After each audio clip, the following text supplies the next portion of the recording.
The first time Sophie saw him, he didn't look like someone who needed saving. He looked like every photo on the covers of those glossy business magazines. Confident, crisp, powerful. Ethan Langford, tech genius, billionaire. The kind of man who usually had 5 people checking his schedule and 10 more managing his health. But that morning, there was something different. It wasn't anything loud, just a pause, a wince. A moment too long spent holding the wall for balance as he walked out of his suite. No one else noticed. Why would they? The Evergreen Hills Resort wasn't the kind of place where people paid attention to staff. Guests paid thousands for silence, marble floors, and the comfort of being served by people who blended into the walls. And Sophie Martinez? She had mastered the art of blending in. Every morning she pushed her cleaning cart through hallways that smelled like eucalyptus and money. Uniform starched, name tag faded. She nodded politely, smiled when expected, and kept her eyes down. She was 27, a former nursing student, a title she never said out loud anymore. She didn't belong in a hospital now. She belonged in service closets, in rooms where her job was to clean up other people's messes and disappear before they returned with fresh ones. But that didn't mean she'd stopped noticing things. She noticed when guests started drinking more water but leaving food untouched, when travel-sized pill bottles multiplied on bathroom counters, when someone smiled less and sighed more. Her mother had taught her that. Her mother, who used to say, "You don't need a white coat to care about someone, you just need eyes that see and a heart that doesn't look away." It had been 5 years since Sophie last heard her mother's voice. Since she stood in that cold hospital room, watching machines blink while doctors avoided eye contact. They'd said her mother was overreacting, stress, exhaustion, the usual excuses. They hadn't run the right tests until it was too late. That was the day Sophie dropped out of nursing school. And yet here she was, still remembering symptoms, still seeing patterns no one else paid attention to, like the way Ethan Langford rubbed his temples that morning. Or how his confident stride had turned into something slower, more careful. The crease between his eyes that wasn't there in the photos online. Something was off. Sophie didn't know what exactly, not yet, but she had a feeling in her gut, the kind that nurses always talk about but can never quite explain. She didn't say anything, not yet, because people like Ethan didn't take advice from people like her. But soon, he wouldn't have a choice. The next morning, Suite 915 was quiet. Too quiet. Sophie knocked twice, waited, then gently opened the door. Ethan wasn't in the living area, just the usual mess, an untouched fruit plate, 2 half-empty coffee cups, and a laptop blinking on sleep mode. She moved quietly, gathering towels, straightening the bed. It was muscle memory by now. She could clean a room in 15 minutes flat, no trace left behind. But her eyes still scanned everything. The details told stories, sometimes silent ones. Today that story changed. She spotted him lying on the couch near the balcony, a book open but unread in his lap. One leg was draped over the edge, his pant leg slightly pulled up above the sock. That's when she saw it. A red mark, round, swollen and unmistakable. Her breath caught in her chest. It wasn't just a rash. It was shaped like a bullseye. Red ring on the outside, pale in the centre. Just like the photos she remembered from her mother's medical books. The ones she used to flip through as a kid, trying to understand the world her mum worked in. She froze. That rash could mean 100 things. But one of them, Lyme disease. She hadn't thought about Lyme since nursing school. Tick-borne illness, starts small, spreads quiet, but if it reaches the nervous system, her heart was thudding now, not from fear, from recognition. Ethan shifted slightly, murmuring something in his sleep, hand twitching against his chest. His face was flushed, like someone fighting off a fever. Sophie backed away slowly, careful not to wake him. Outside the suite, she leaned against the wall and tried to steady her breathing. Her hands were shaking. She pulled out her phone, not to call anyone, just to do what she always did when she didn't trust herself. She searched. Bullseye rash. Lyme disease early symptoms. Stage 2 Lyme signs. Everything lined up, the fatigue, the headache, the foggy eyes, the rash. But who would believe her? She was a maid. Not a nurse, not a doctor, not even a student anymore. She stared at the screen as doubt crept in. What if she was wrong? What if it was just an allergy or a spider bite or nothing? But in her gut she knew. She'd seen that exact shape before. Her mother had drilled it into her brain. Early treatment could stop it. But ignored, it could ruin someone's life, or end it. Sophie took out a scrap of paper from her apron and wrote, with small, careful letters, Please test for Lyme disease. Early treatment matters. Someone who cares. No name, no explanation. Just the truth. She slid the note under Ethan's coffee mug on the table and walked out of the room, heart pounding, unsure if she had just crossed a line or saved someone's life. It wasn't long before the resort got quiet in a different way. The kind of quiet that follows expensive cars and powerful people. Dr. Marcus Bell arrived 2 days later. Black Mercedes, grey suit, polished shoes that clicked across the marble like they belonged there. Sophie was polishing brass railings near the elevators when she first saw him. He didn't glance her way, didn't even pause. Just moved with that kind of practiced authority only certain men carry. The kind that says, "I don't get questioned." The resort manager came rushing over, all smiles and nervous energy, offering to walk him to Mr. Langford's suite personally. Sophie had worked there long enough to know what that meant. When someone walked in and made even the resort manager nervous, they weren't just guests, they were the kind of people who made rules bend. Sophie didn't say a word, but she followed quietly, her cleaning cart rolling at a casual pace. She had no intention of eavesdropping, that's not who she was. But the suite door was open when she passed, and the doctor's voice carried like it wanted to be heard. "Stress," he was saying, in that calm, practiced tone.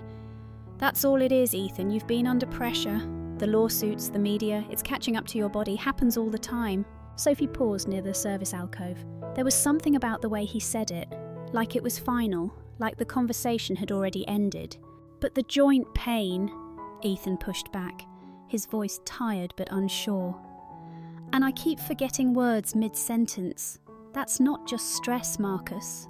There was a pause. "Psychosomatic," the doctor said simply. "The mind is powerful, Ethan. You're manifesting tension. Give it a week. Sleep, light exercise, it'll pass." Sophie's stomach turned. She had heard that word before. Psychosomatic. That was what they said to her mother, when the pain got worse, when the fever didn't break. "You're just stressed," they said. "You work too much, you worry too much." By the time they ran the right tests, her mother's organs were already shutting down. In that moment, standing in a quiet hallway lined with orchids and designer wallpaper, Sophie felt something deep inside her freeze. She pressed her hand to her apron pocket, where the same phone that confirmed her worst fear now buzzed silently. Inside the suite, Ethan tried again. "What about blood work?" he asked, "just to be safe." But the doctor actually chuckled. "Ethan," he said, "I've been practicing medicine longer than most of the people in this building have been alive. You want me to run labs because of a note someone left under your mug? Come on." And then came the line that burned. Probably some maid who Googled symptoms. "You'd be amazed how many amateurs think they know medicine because they watched a documentary." Sophie didn't move.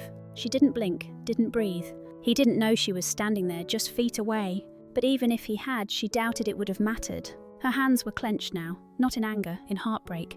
Because once again, someone who could help was choosing not to, and someone who saw the truth had no voice. The days that followed were filled with silence. Not the peaceful kind, the kind that made everything feel heavier. Like the walls of Suite 915 were closing in slowly, and no one noticed, except her. Sophie kept to her routine. Same cleaning cart, same quiet knock, same 15 minutes alone in the suite each morning while Ethan went to breakfast or slept through it. But the room told her stories. His shoes, once neatly lined by the door, were scattered like he forgot where he left them. His shirts lay wrinkled on chairs, half-buttoned, sleeves inside out. The coffee cups were everywhere, 3 in the living room, 2 in the bathroom, all half full, all forgotten. It wasn't just clutter, it was confusion, and Sophie had seen it before. The way he stared at his laptop like it had betrayed him. Pages of handwritten notes that started strong but ended in blank space, as if the thought had gotten lost halfway through. Books opened and abandoned. Phone calls that ended with, "Wait, what were we talking about again?"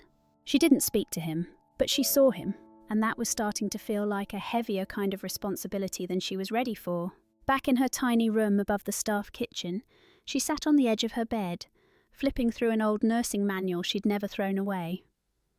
Her mother's handwriting filled the margins, circling symptoms, underlining phrases like, "Observe before you act," and "Listen with your eyes." Sophie hadn't touched that book in years, but now every page felt like it was whispering, "You already know what this is. Don't pretend you don't." She stayed up late that night, comparing notes, reading case studies, checking every image of Lyme rashes, neurological symptoms, stage 2 fatigue patterns. It all pointed to one thing. And if no one else was going to say it, maybe she had to. The next morning, she left another note. This time, tucked under Ethan's laptop. Please, just get the blood test. Even if it's nothing, it's not worth the risk. She didn't sign it. She didn't have to. She figured he'd throw it away like the last one. But that afternoon, something happened that caught her off guard. Ethan was in the resort library, sitting in a leather chair near the window. She didn't mean to cross his path. She usually avoided guests when they weren't in their rooms. But as she passed, he looked up. Not through her, not past her, at her. You're Sophie, right? Her steps froze. He said it gently, like he meant it. Yeah, she replied, voice small. He set his book down, eyes tired but clearer than before. I've been thinking about that note, he said, the one about the tick. Sophie's heart jumped, but she kept her voice steady. What about it? He shifted, wincing as he moved. Why did you notice it, the rash? What made you look twice? She didn't want to answer. But something in his tone, not arrogance, not dismissal, just genuine curiosity, made her speak. My mum was a nurse, she said softly. She taught me to pay attention, to things that didn't belong. He nodded slowly. She sounds smart. She died, Sophie added, surprising even herself. Misdiagnosed. They thought it was just stress. Ethan's eyes darkened. I'm sorry. Sophie gave a small nod. It's why I left nursing school. I thought if I couldn't save her, what was the point? She started to turn away, but he said something that made her pause. But you tried to save me. The words hung in the air, fragile and real. Sophie didn't respond. She just gave the smallest smile. Because maybe, just maybe, someone was finally listening. The next morning, something had changed. Ethan didn't meet her eyes or say anything when she entered the suite. That wasn't surprising. But the mood in the room was different. It felt heavier, like something had sunk in overnight and hadn't let him sleep. Sophie moved through her routine quietly. She adjusted the sheets, gathered used towels, tidied the cluttered desk. But her eyes kept drifting to the man on the couch, now half lying, hand over his forehead, breathing slow and uneven. There was something fragile about him now. Not just the physical weakness, but the way his shoulders slumped under invisible weight. And then she saw it. His hand, the same one that used to scroll rapidly through emails and gesture with command, was shaking. Just a little, a barely there tremor. But she saw it, because Sophie noticed things. He caught her looking, and for a second he looked embarrassed, like he hadn't meant for anyone to see the crack. Sophie didn't say anything, just offered the faintest nod, the kind that says, yeah, I saw, and it's okay. Later that afternoon, Sophie passed the hallway just in time to hear Ethan on the phone. I don't think this is stress, Marcus, he was saying. I forgot my own phone number this morning. A pause, then quieter. No, I'm not imagining it. I've been tired before. This is different. She heard his voice dip lower, frustration creeping in. I want the blood test, okay? Another pause. Because someone thinks it might be Lyme. Someone who's been watching closely. Sophie leaned against the wall, stunned. He had listened. After all the silence, after the jokes, after being dismissed, he had listened. The next day, she returned to the suite and found a slip of paper on the nightstand. It was her own handwriting, the note she'd left. But now it had a new line, written in careful block letters beneath hers. Appointment made, tomorrow, thank you. She stared at it for a long moment, blinking away something warm behind her eyes. She didn't take the note, didn't frame it or fold it or hide it. She just smiled, a small private smile, and went back to folding towels like it was any other day. But it wasn't, because for the first time since her mother passed, someone had heard her, not out of pity, not by accident, but because she'd spoken up, and they'd chosen to listen. And that meant everything. The next morning, Sophie walked past Suite 915 and noticed something strange. The door was open. That never happened. Inside, she heard voices, low, tense, the kind of tone people used when pretending everything was fine, even though it wasn't. She paused near the supply closet just down the hall, not to eavesdrop, but because something in her chest told her to wait. It's not stress, Marcus. Ethan's voice, firm, not angry, but no longer unsure. I'm not sleeping. I'm forgetting things. My hands shake, and I found 5 coffee cups in my bathroom yesterday. I don't even remember bringing them there. Dr. Bell's response came slow and measured, like he was talking to a child. Ethan, you're under more pressure than most people experience in a lifetime. That alone could explain every symptom you've just described. There was a pause. And if it doesn't? Ethan asked quietly. Sophie could almost hear the shift in the air, the moment when someone powerful gets challenged and doesn't like it. Dr. Bell's voice dropped an octave. "You're a brilliant businessman, Ethan, but you're not a doctor. You don't need unnecessary tests cluttering your mind right now. What you need is rest." Ethan didn't back down. "I already made the appointment," he said. "The labs are expecting me at noon." A longer pause this time. Then came the edge, sharp, cold. "Because of an anonymous note?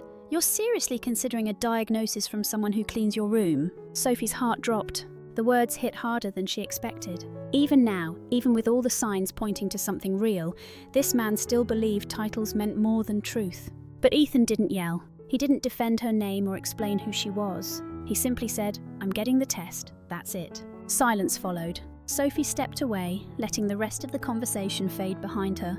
She didn't want to hear Dr. Bell scramble to regain control. She didn't need to, because she already knew the truth. People like Dr. Bell didn't fear being wrong. They feared being wrong in front of someone without a title. At noon, an unmarked car picked Ethan up from the front of the resort. Sophie watched from the staff window as he climbed in, slow but steady. One hand on the door, the other clutching a folder. His face was pale, his shoulders slumped. But his jaw, set like a man who was finally listening to the right voice. She didn't pray much these days. But as the car disappeared down the tree-lined road, she whispered something soft under her breath. Let it be early, let it still be treatable. Because deep down, Sophie already knew what the tests would show. She just hoped there was still time. The hospital room was quiet, except for the steady hum of machines and the drip of antibiotics into a line taped to Ethan's arm. He lay back against the raised bed, staring at the ceiling, trying to process the words that had just changed everything. Stage 2 Lyme disease. Dr. Chen, young, sharp-eyed and direct, had walked in with the test results less than an hour after he arrived. She hadn't tiptoed. She hadn't smiled to soften the truth. She just pointed to the rash on his leg and said, "Classic presentation. It's already affecting your facial nerves. But you're lucky you got here just in time." Lucky. The word landed hard. He wasn't sure that's what he felt. Lucky wasn't collapsing in your bathroom because half your face wouldn't move. Lucky wasn't forgetting your own phone number. Lucky wasn't sitting in a hospital gown realising the only reason you're still breathing is because someone you never noticed had been paying attention. Someone you dismissed. Someone everyone else still ignored. Ethan didn't say much to Dr. Chen, just nodded, asked a few questions, let the weight of the diagnosis settle in like dust. But when she left, and the room grew quiet again, he reached for his phone. He called the resort, asked for Sophie. They told him she wasn't picking up, said she'd clocked out early, something about not feeling well. Ethan knew better. She wasn't sick. She was done. Done trying, done warning people who didn't listen, done being invisible in a world that only saw credentials. And he didn't blame her. Still, he had to try. A few hours later, Ethan stood outside the staff parking lot, still in hospital scrubs, still moving slower than usual, but walking on his own. The air was cool, the sun was just starting to dip behind the trees. And there she was, sitting in an old Honda, hands gripping the steering wheel, staring at nothing. He tapped gently on the window. She looked up, startled, eyes red, shoulders stiff. She rolled it down halfway, not saying anything. "I thought you'd be gone by now," he said, voice softer than she'd ever heard it. "I was," she replied. "Then I just couldn't start the engine." He nodded, letting the silence hang. "I got the test," he said. She didn't look at him. "And?" "Positive, stage 2, you were right." Sophie closed her eyes just for a moment. She didn't smile, didn't say "I told you so," just breathed. Then she asked almost under her breath, "Are you okay?" He crouched down, bringing himself to her level. "I will be," he said, "thanks to you." Sophie blinked quickly, shaking her head. "I didn't do anything." "Yes, you did," Ethan replied. "You saw what no one else did. You spoke up when it wasn't your job, and you saved my life." She didn't respond, but her hands loosened on the wheel. And for the first time in a long time, she looked like maybe, just maybe, she believed him.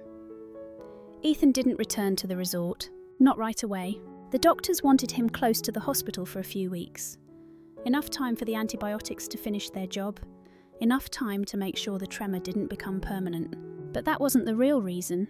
The truth was, he didn't want to walk back through those marble halls like nothing had happened. Like he hadn't nearly died in a room full of silence. So instead he called Sophie. Not to talk about symptoms. Not to say thank you again. He just asked if she'd meet him in the library. Same place, same chair by the window, no pressure. She said yes. She didn't know why. Maybe because he asked like it mattered. maybe because something inside her was still unfinished. That evening, they sat across from each other, between shelves of books most guests never touched. The light was soft. The world outside felt far away. He looked better. Colour was back in his face. The tremor was less noticeable. But there was still a gentleness in the way he moved, like a man who had been forced to slow down and was learning not to fight it. "I've been reading," he said, holding up a dog-eared nursing journal. Sophie raised an eyebrow. "You're reading nursing journals?" "They're yours, actually," he admitted. "From the stack you left in the break room. I asked the manager if I could borrow them." She gave a small laugh. "Didn't peg you for bedtime stories about patient observation?" He smiled. "It's not what I expected either. But there's something in the way your mum wrote in the margins. She didn't just care about symptoms, she cared about people, and you do too." Sophie looked down at her hands. She wasn't used to compliments, especially not ones that felt this real. "I thought I was done with all of this," she said. "Medicine, helping people, watching things go wrong and not being able to fix them." "You didn't fix everything," Ethan said. "But you saw it. You cared enough to try. That's more than most people do." He leaned forward, elbows on his knees. "What if we built something?" She blinked. "Built what?" "I don't know yet. But something that listens, something that uses tech to catch what people miss. Not to replace doctors, but to help them hear the quiet stuff, like what you noticed, what your mum wrote about." Sophie hesitated. She'd spent so long feeling like her voice didn't belong in any room with professionals. But here was this man, a CEO, someone with influence, asking her what she saw and meaning it. It felt strange and kind of good. "You don't need me for that," she said carefully. "Yes, I do," he replied, "because you're not just someone who knows symptoms, you're someone who sees people."